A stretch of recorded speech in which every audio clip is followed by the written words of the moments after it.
America में सत्ता परिवर्तन के बाद बारूद मोर्चे पर बदलने वाले समीकरण पर दुनिया की नजर है। लेकिन हैरानी की बात यह है कि परिवर्तन सिर्फ सुपर पावर की सत्ता में नहीं हुआ है, बल्कि सत्ता के केंद्र बने ट्रंप में भी हुआ है, उनकी नीतियों में हुआ है और उनकी आक्रामकता में भी हुआ है, जिसका खुलासा होता है मिडिल ईस्ट के मोर्चे पर, जहां अदावत के केंद्र ईरान को लेकर ट्रंप एक अलग ही रणनीति पर चल रहे हैं। अब क्या है ये रणनीति और क्या है समीकरण में बदलाव, देखिए रिपोर्ट। ट्रंप ने युद्ध का तरीका बदला, ईरान पर बैकडोर से हमला। युद्ध संकट से जूझ रहे इजरायल पर 1 अक्टूबर 2024 की रात ईरान ने घातक हमले किए थे।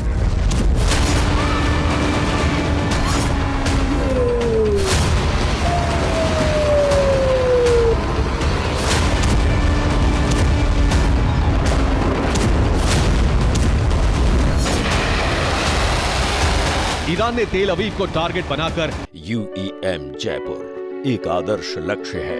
भावी छात्रों के लिए अच्छी नौकरी, भविष्य के लिए तैयार कौशल के साथ अच्छी शिक्षा। करीब 200 मिसाइल और ड्रोन दागे थे। ये ईरान इजरायल की अदावत का वक्त था जब मिडिल ईस्ट में जंग के विस्तार की कल्पना ने आकार ले लिया था।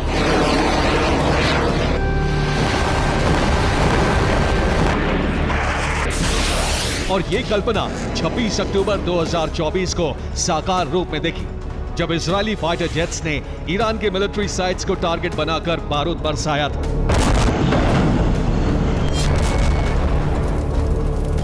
लेकिन उस समय जंग की ज्वाला इसलिए नहीं भड़क सकी क्योंकि अमेरिका की सत्ता में बाइडेन थे, जो अलग अलग मोर्चे पर जारी युद्ध की वजह से दबाव में थे।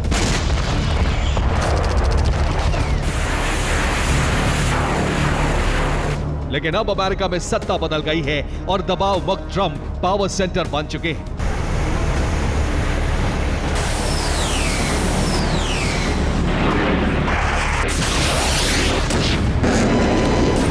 इसलिए एक बार फिर ईरान के न्यूक्लियर पावर बनने के मंसूबों ने तेहरान को ट्रंप के टारगेट पर खड़ा कर दिया है। लेकिन ईरान से अमेरिका की अदावत में जो आक्रामकता महसूस होनी चाहिए वो हो नहीं रही है। आखिर ऐसा क्यों?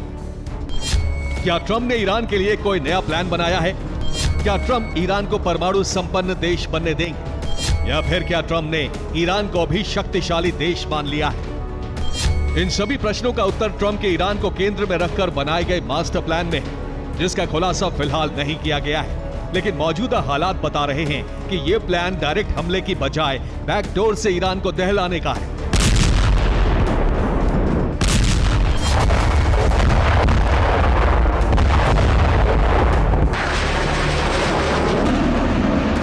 जिसमें शुरुआत कूटनीति से होगी, और ये कोई आकलन नहीं है बल्कि अमेरिकी प्रेसिडेंट ट्रंप का इशारा है। यानी ईरान को लेकर ट्रंप की आक्रामकता पिछले कार्यकाल से न सिर्फ घटी है, बल्कि वो एक ऐसी डील की कोशिश में है जिससे बिना युद्ध के ईरान के परमाणु संपन्न होने का खतरा तो टले ही, साथ ही युद्ध का मोर्चा भी खुला रहे। और ये संभव होगा दोहरी रणनीति से, जिसमें एक तरफ ट्रंप कूटनीति से ईरान को शक्ति विहीन करेंगे और दूसरी तरफ इजरायल को सपोर्ट देकर ईरान से जंग लड़ेंगे। इस दोहरी रणनीति को लेकर हालांकि अब तक कोई पुख्ता खुलासा नहीं किया गया है, लेकिन हाल के घटनाक्रम बता रहे हैं कि शपथ ग्रहण के पहले ही ट्रंप ने इस प्लान को धरातल पर उतार दिया है, जिसमें अहम भूमिका निभा रहे हैं ट्रंप के करीबी और मिडिल ईस्ट के दूत स्टीव विटकॉफ। विटकॉफ को ट्रंप ईरानी न्यूक्लियर मैनेजमेंट की जिम्मेदारी देने जा रहे हैं, जिसके तहत विटकॉफ अरब देशों का दौरा करने जा रहे हैं और अरब से ही वो इजरायल के लिए रवाना हो जाएंगे। यहां से वो गाजा का दौरा भी करने की योजना बना रहे हैं। इस पूरे दौरे में स्टीव विटकॉफ गाजा युद्ध विराम की स्थिति तो देखेंगे ही, साथ ही ईरान पर हमले न करने की रणनीति भी इजरायल को समझाएंगे, ताकि पहले ईरान से खड़े होने वाले परमाणु संकट का समाधान किया जा सके और फिर अरब के देशों की मदद से ईरान से कूटनीति की शुरुआत कर सकते हैं। लेकिन सवाल ट्रंप की इस नीति पर है। आक्रामकता को छोड़कर ट्रंप कूटनीति की दिशा में क्यों बढ़ रहे हैं?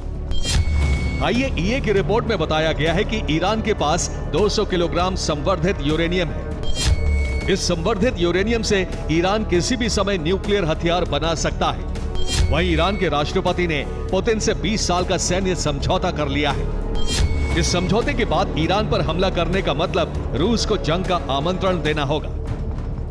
ये बात पश्चिमी देश भी अच्छी तरह समझ चुके हैं, इसलिए अमेरिका को भी सीधे ईरान पर हमला करने या मदद करने से बचना होगा। यानी ट्रंप के पास इस समय ईरान के मोर्चे पर कूटनीति का ही विकल्प नजर आ रहा है, जो न्यूक्लियर हथियार निर्माण का संकट टाल सकता है। वहीं दूसरी तरफ इजरायल को मदद देकर ईरान के खिलाफ भविष्य की जंग के लिए तैयार भी किया जा सकता है, ताकि दुनिया के सामने अमेरिका का मकसद युद्ध में उतरना ना बने। और इसका प्रमाण है इजरायली सेना की तेल अवीव के किरिया में जारी एक्सरसाइज, जिसके टारगेट पर ईरान के 17 बेस और 2 अंडरग्राउंड वॉर सिटीज हैं। Bureau report, TV9, Bharatvarsh.